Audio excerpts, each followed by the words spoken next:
Bel bonjour, bonjour, hello, hola, bonjour Caribbean people de la diaspora.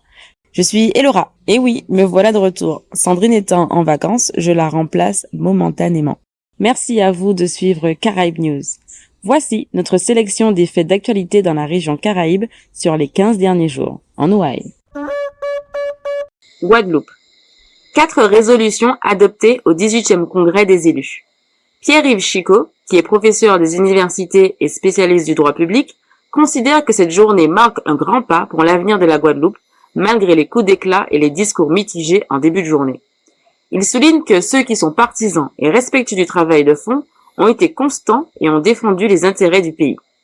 Le congrès s'est terminé de manière positive, avec la signature de résolutions qui seront soumises à une consultation référendaire en Guadeloupe.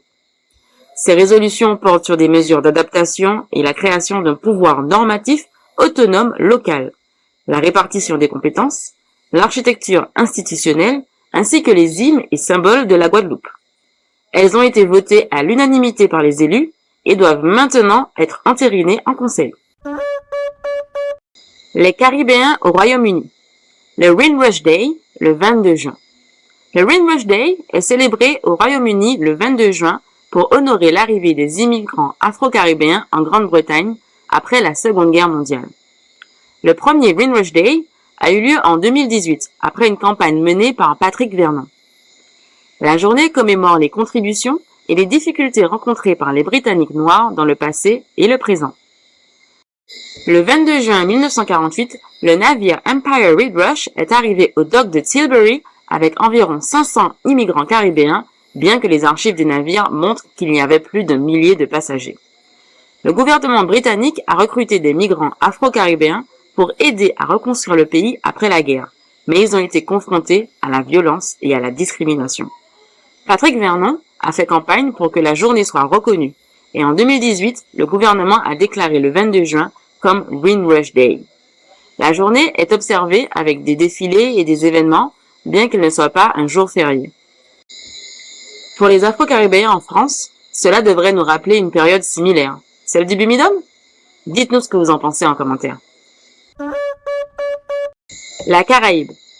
WinAir et Air Caraïbes élargissent la connectivité dans les Caraïbes. WinAir et Air Caraïbes ont renouvelé leur accord intercompagnie pour offrir des correspondances pratiques dans toute la région de la Caraïbe. Désormais, les passagers peuvent réserver un seul billet pour leur voyage, enregistrer leurs bagages jusqu'à la destination finale et accéder à un réseau plus large de destinations desservies par les deux compagnies. Par exemple, les passagers en provenance de Paris avec Air Caraïbes peuvent se connecter avec WinAir à Saint-Martin pour se rendre à des destinations insulaires telles que Antigua, Saint-Barthélemy ou la Dominique.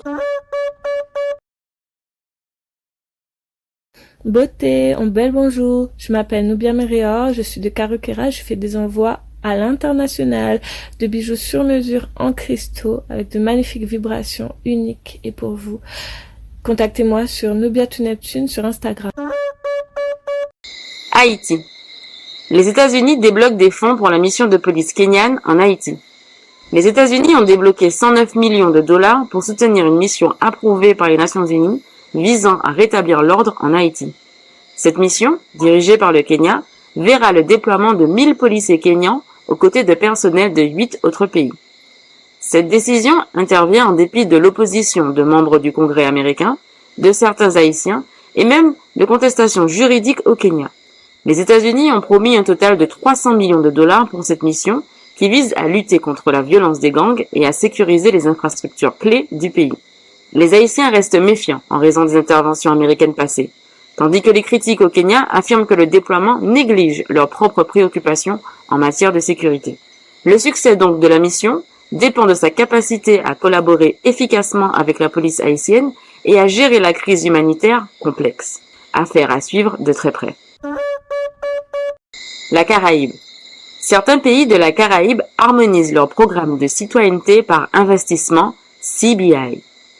Les pays de la Caraïbe offrant des programmes de citoyenneté par investissement, CBI, Antigua et Barbuda, la Dominique, Grenade, Saint-Kitts-et-Nevis et Sainte-Lucie, mettent rapidement en œuvre un protocole d'accord, MOA, signé en mars 2024.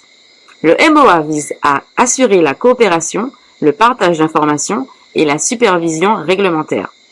À partir du 1er juillet 2024, l'investissement minimum pour les options de CBI serait de 200 000 $ américains, sans possibilité de réduction. Toute tentative de réduction est illégale et doit être signalée aux autorités compétentes. Une commission de régulation intérimaire, composée de représentants des pays participants, de la commission de l'OECO et de la Banque centrale des Caraïbes orientales, sera établie pour appliquer les normes, surveiller la conformité et enquêter sur les plaintes. Les pays fourniront des mises à jour régulières sur la mise en œuvre du MOA.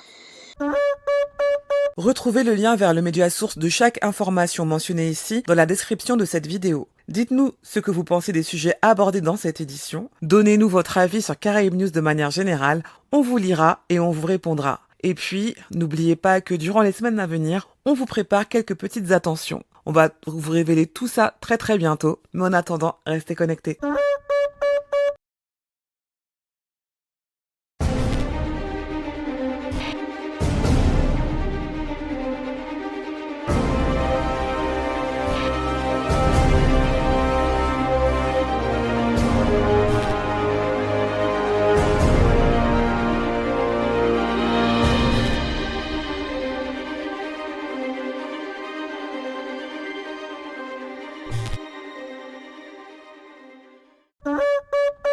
Vous aimez Caraïbes News et vous souhaitez nous soutenir? Alors n'hésitez pas à liker et partager cette édition de Caraïbes News avec vos amis, car plus on est de fous et plus il y a de news. Pour ne rater aucune des futures éditions, abonnez-vous à la chaîne YouTube USC United States of the Caribbean ou alors à la playlist USC Caraïbes News de la chaîne. Et enfin, si vous en avez la capacité, vous pouvez aussi nous soutenir en nous offrant un thé ou un café, voir le lien de notre page Buy Me a Coffee dans la description. Je vous invite également à visiter la page Instagram United States of the Caribbean, @USC 5_ pour suivre l'intégralité de son activité. Sur ce, je vous dis à dans d'autres soleils.